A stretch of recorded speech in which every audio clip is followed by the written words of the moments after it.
Ito pa mga bossing ko, isa sa mga pinakamaganda, pinakamaswerte na ating ilalagay sa ating center table upang sa ganon masigit tayo na makatrack ng swerte lalo-lalo na sa kaperahan, kasaganahan mga bossing.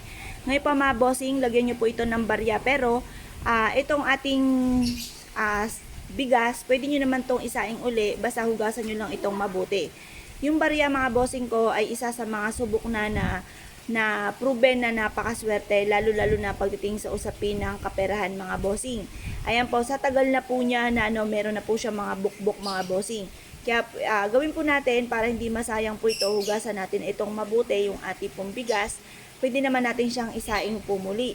At or kaya po, pwede rin naman po kung kayo ay magpapauso kagaya nito, isama nyo po unti-unti ang ating bigas para hindi po siya masayang, at least nagamit po natin mga bossing ko sa ating kung kakainin po ninyo or kaya po ay nagamit natin sa pampaswerte.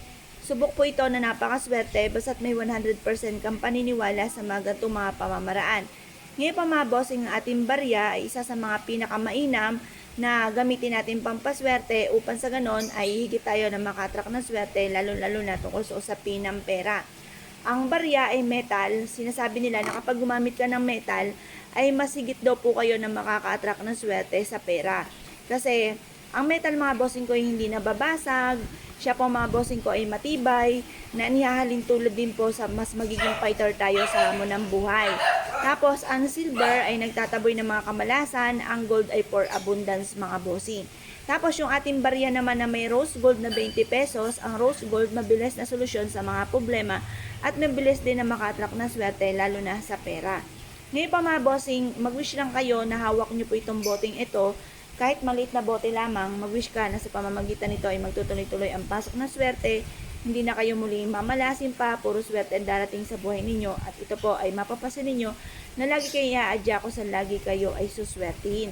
Proven po ito na napakaswerte, basta habang kayo ay nagwi-wish, naka-mindset na po sa inyo na kayo po ay simula na ito ng tagumpay, hindi na kayo mamalasin, puro swerte ang darating.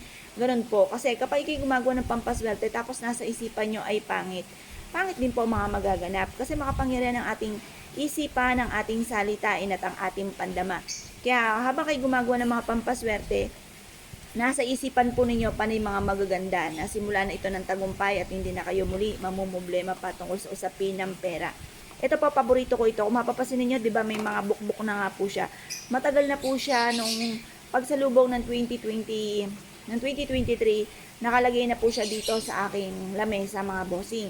Kaya ito po, ilang buwan na rin na nakalagay po dyan, kaya meron na po siyang ganyan. Pero masasabi ko lamang, subok ko na po ito na napakaswerte mga bossing. Basta positive ka lamang. Kahit may mga dumarating sa inyong mga pagsubok, laban lamang sa hamon ng buhay.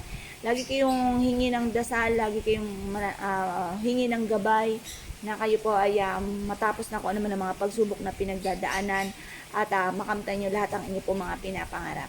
Kaya kung kayo pininiwala at nais po itong gawin, ay siya mga bossing, good luck po sa inyo po lahat.